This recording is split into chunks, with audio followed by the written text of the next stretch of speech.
Hello everyone, this is Aishwarya and welcome to my channel study for success. दोस्तों, आप सभी का मेरे चैनल पे बहुत बहुत स्वागत है। हम यहाँ पे बात कर रहे हैं उत्तर प्रदेश शिक्षक भर्ती परीक्षा के विषय में और आज मैं आपके लिए भूगोल का प्रैक्टिस सेट 12 लेकर आई हूँ और आज की वीडियो का विषय है भूकंप और भूकंपीय तरंगे। बहुत ही इंपॉर्टेंट टॉपिक है। एग्जाम्स में इस टॉपिक में से बहुत क्वेश्चंस बनते हैं। भूकंपीय तरंगों में आपकी मेन 3 वेव्स आ जाती हैं, पी वेव, एस वेव और एल वेव। इन तीनों वेव्स में से बहुत ही ज़्यादा क्वेश्चन आपसे एग्जाम्स में पूछे जाते हैं। 2 से 3 नंबर के क्वेश्चन आपसे यहाँ से ज़रूर बनते हैं। तो वीडियो को एंड तक ज़रूर देखिए, वीडियो को लाइक, शेयर और सब्सक्राइब ज़रूर करिए। तो आइए वीडियो को स्टार्ट करते हैं। और इससे पहले भी मैं आपके लिए 11 प्रैक्टिस सेट भूगोल में बना चुकी हूँ। बहुत ही बेसिक से मैं आपके लिए टॉपिक्स लेकर चल रही हूँ, एक एक टॉपिक को कवर कराकर फिर उस पर एमसीक्यूज मैं आपके लिए करा रही हूँ। तो वीडियोस को ज़रूर देखिए, आपके लिए वीडियोस काफ़ी हेल्पफुल होंगी। रिपीटेड क्वेश्चंस मैंने आपको वीडियोस में कराए हैं, बहुत ही इंपॉर्टेंट टॉपिक्स आपको इसमें कवर कराए हैं। तो आइए वीडियो को स्टार्ट करते हैं। सबसे पहले बात करते हैं अर्थक्वेक की, भूकंप की। भूकंप होता क्या है? देखिए, पृथ्वी के कंपन को, जब पृथ्वी में कंपन हमें महसूस होता है, कुछ हलचल हमें महसूस होती है, तो उसी को हम भूकंप कहते हैं। और आप कह सकते हैं कि पृथ्वी की सतह के हिलने को भूकंप कहते हैं। ये पृथ्वी के स्थल मंडल में यानी कि लिथोस्फीयर में ऊर्जा के अचानक से मुक्त हो जाने के कारण जो उत्पन्न होने वाली भूकंपीय तरंगे होती हैं, उनकी वजह से ये अर्थक्वेक उत्पन्न होता है, भूकंप उत्पन्न होता है। अब दूसरा सवाल हमारे पास ये आता है कि भूकंप को नापा कैसे जाता है, हम कैसे पता लगाएं कि भूकंप की तीव्रता कितनी है। तो देखिए, भूकंप को नापने के कई पैमाने बनाए गए हैं और जिसमें से बहुत ही जो यूजली मेनली यूज होता है वो है आपका रिक्टर पैमाना। एग्जाम्स में भी आपसे पूछा जाता है कि किस स्केल से भूकंप को नाप सकते हैं, तो आपका आंसर होगा रिक्टर स्केल से हम भूकंप को नाप सकते हैं। देखिए, भूकंप का जो मापन है वो भूकंप मापी यंत्रों से किया जाता है, जिसको हम सिस्मोमीटर कहते हैं। और ये पूरी प्रक्रिया जो होती है सिस्मोग्राफ कहलाती है। देखिए, रिक्टर पैमाने पर आपको जैसे स्केल में आपके 1 2 3 ऐसे करके आपके पॉइंट्स दिए होते हैं, ऐसे रिक्टर पैमाने पर भी ये पॉइंट्स होते हैं। अगर रिक्टर पैमाने पर जो भूकंप की तीव्रता है वो 3 है, तो देखिए आप ये मान सकते हैं कि भूकंप की जो लहरें हैं, जो गति है वो अभी धीमी है, बस आपको हल्के से झटके महसूस, हलचल महसूस हो सकती है। लेकिन अगर उसी रिक्टर पैमाने पर आपका अगर जो स्केल है उसकी तीव्रता अगर आपको 6 दिखाई देती है, 6 के पॉइंट में अगर रिक्टर पैमाना उसको मापता है, तो आप कह सकते हैं कि ये जो भूकंप है बड़े क्षेत्रों में गंभीर क्षति का कारण बन सकता है। झटकों की तीव्रता का जो मापन है वो विकसित मर्केली पैमाने पर भी किया जाता है। तो देखिए, यहाँ पे आपका एक मर्केली पैमाना हो गया, एक रिक्टर पैमाना हो गया, इनके द्वारा भूकंप को नाप सकते हैं। नेक्स्ट हमारे पास क्वेश्चन आता है कि भूकंप के कारण क्या होते हैं। तो देखिए, जो रीजंस हैं अर्थक्वेक आने के, यहाँ पे कुछ रीजंस मैंने आपको मेंशन किए हैं। पहला है आपका भूकंप और ज्वालामुखी गतिविधियाँ। देखिए, भूकंप अक्सर ज्वालामुखी क्षेत्रों में उत्पन्न होते हैं, जहाँ पे भी ज्वालामुखी के विस्फोट होने की आशंका रहती है, वहीं पर भूकंप आने की जो संभावना है वो सबसे ज़्यादा रहती है। यहाँ इनके 2 कारण होते हैं, एक तो होता है टेक्टोनिक दोष और दूसरा कहलाता है आपका ज्वालामुखी में लावा की गतियाँ। ऐसे भूकंप ज्वालामुखी विस्फोट की पूर्व चेतावनी भी हो सकते हैं। देखिए, ज्वालामुखी विस्फोट होने से पहले पृथ्वी में जो हलचल होती है, यानी कि जो लावा गर्म होकर बाहर निकलने को पृथ्वी के अंदर से होता है, तो ये जो हलचल होती है ये एक तरीके से इंडिकेट करती है, साइन देती है कि क्या ज्वालामुखी विस्फोट होने वाला है।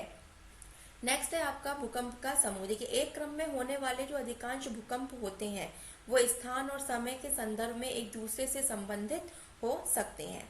नेक्स्ट हमारे पास बात आती है कि भूकंप के प्रभाव क्या क्या पड़ते हैं। जब भूकंप आ जाता है तो उसके बाद क्या प्रभाव हमें देखने को मिलते हैं। देखिए, हमें झटका महसूस होता है, भूमि का फटना हो सकता है, भूस्खलन और हिमस्खलन हो सकता है। हिमस्खलन यानी कि पर्वतों का अपनी जगह से खिसकना, मिट्टी द्रवीकरण इसका एक कारण हो सकता है, सुनामी आ सकती है, बाढ़ आ सकती है। बाकी मानवीय प्रभाव जो हम पर, मानव पर प्रभाव डालते हैं, ये सब जो है भूकंप के कारण, भूकंप के आने के बाद के प्रभाव हो सकते हैं।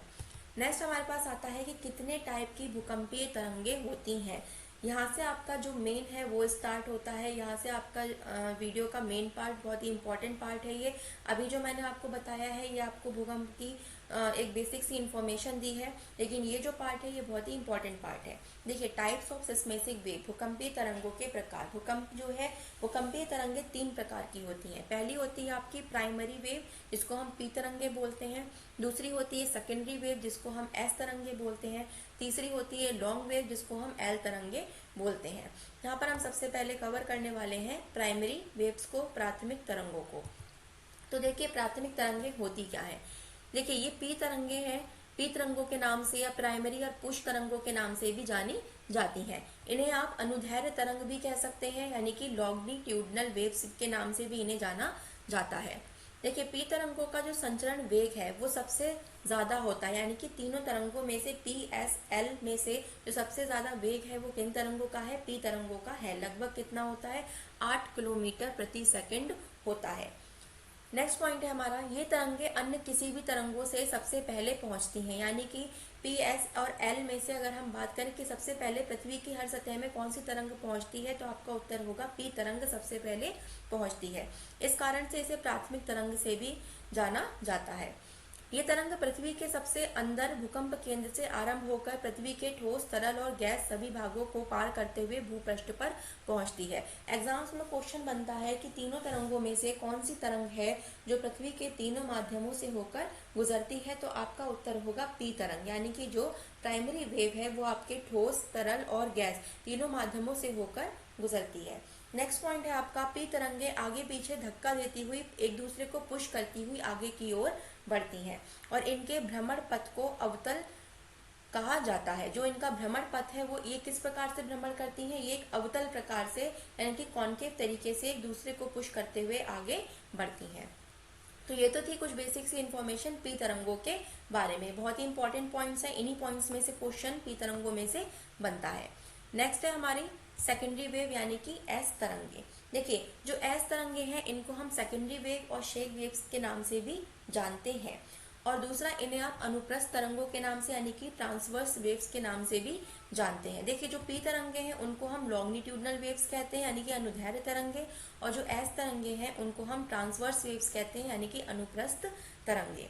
देखिए, जो एस तरंगे हैं इनका जो संचरण वेग है वो पी तरंगों की तुलना में थोड़ा कम है। जो पी तरंग का संचरण वेग है वो है 8 किलोमीटर प्रति सेकंड, लेकिन जो एस वेव का वेग है वो कहलाता है आपका, वो होता है आपका 5 से 6 किलोमीटर प्रति सेकंड। नेक्स्ट पॉइंट है, एस तरंगे अपनी धीमी गति के कारण धरातल पर पी तरंगों की अपेक्षा थोड़ी देर से पहुंचती हैं, क्योंकि देखिए पी तरंगों का वेग सबसे ज्यादा है तो सबसे पहले पी तरंगे पहुंचती हैं। एस तरंगों का जो वेग है वो पी तरंगों से थोड़ा कम है, इसलिए जो एस तरंगे हैं वो पी तरंगों से थोड़ा लेट पहुंचती हैं। इसलिए इन्हें द्वितीयक या गौण तरंगे भी कहा जाता है, क्योंकि ये दूसरे नंबर पे पहुंचती हैं, इसीलिए इनको सेकेंडरी वेव कहा जाता है। जो एस तरंगे हैं वो सिर्फ ठोस माध्यम से होकर गुजरती हैं। देखिए, अंतर देखिए दोनों में कि जो पी तरंगे हैं वो आपकी ठोस, तरल और गैसीय तीनों माध्यम से होकर गुजरती हैं, लेकिन जो एस तरंगे हैं वो सिर्फ आपकी ठोस माध्यम से ही होकर गुजरती हैं, ये तरल और गैस माध्यम में नहीं जा पाती हैं। एस तरंगे तरल भाग से नहीं गुजर सकती हैं। नेक्स्ट पॉइंट है हमारा, एस तरंगे आगे पीछे धक्का ना देकर एक दूसरे को ऊपर नीचे और आड़े तिरछे तरीके से धक्का देती हैं। देखिए, जो पी तरंगे हैं वो क्या करती हैं, वो एक दूसरे को पुश करती हैं, यानी कि आगे पीछे की ओर धक्का देती हुई आगे बढ़ती हैं। लेकिन जो एस तरंगे हैं वो क्या करती हैं, वो आगे पीछे ना होकर ऊपर नीचे की ओर एक दूसरे को धक्का देकर आगे बढ़ती हैं। नेक्स्ट पॉइंट है, जो इनका भ्रमण पथ होता है वो अवतल होता है, कॉन्केव होता है। दोनों का देखिए, जो भ्रमण पथ है वो पी और एस दोनों का सेम है, पी का भी कॉन्केव होता है और एस का भी कॉन्केव होता है। लास्ट पॉइंट है हमारा, एस तरंगे पी तरंगों की तुलना में अधिक खतरनाक होती हैं।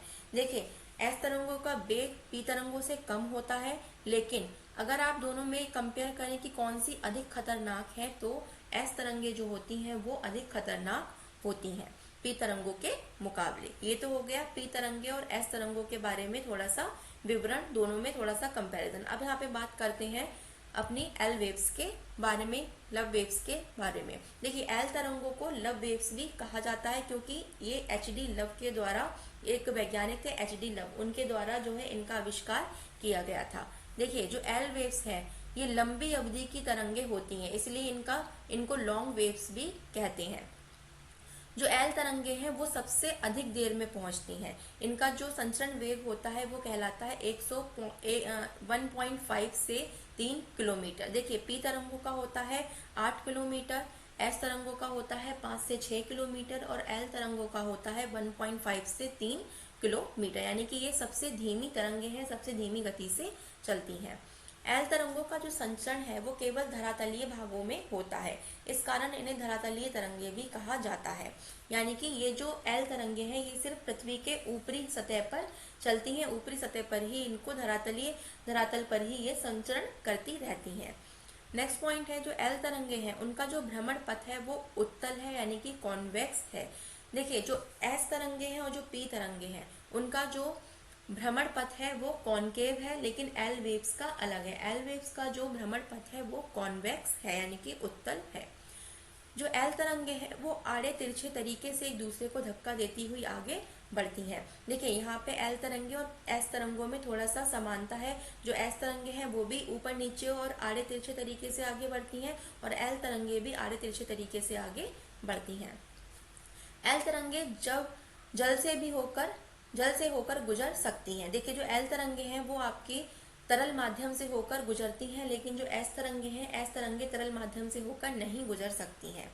एल तरंगे बहुत अधिक गहराई पर लुप्त हो जाती हैं। देखिए क्योंकि ये धरातलीय तरंगे हैं, सिर्फ धरातल पर रहती हैं, तो यदि ये धरातल से थोड़ा और नीचे की ओर जाती हैं तो ये लुप्त हो जाती हैं, यानी कि समाप्त हो जाती हैं, वहाँ पर इनका कोई अस्तित्व नहीं रहता है। जो एल तरंगे हैं, एल तरंगों में कंपन की गति सर्वाधिक होती है तथा इनसे सबसे अधिक विनाश होता है। देखिए जिस तरंग में सबसे अधिक कंपन होगा उसी कंपन के आधार पर पृथ्वी में कंपन आएगा और वही अधिक विनाशकारी होगा। तो सबसे ज्यादा जो कंपन होता है तीनों तरंगों में से वो एल तरंगों में होता है, इसलिए सबसे अधिक विनाशकारी होती हैं वो आपकी एल तरंगे होती हैं।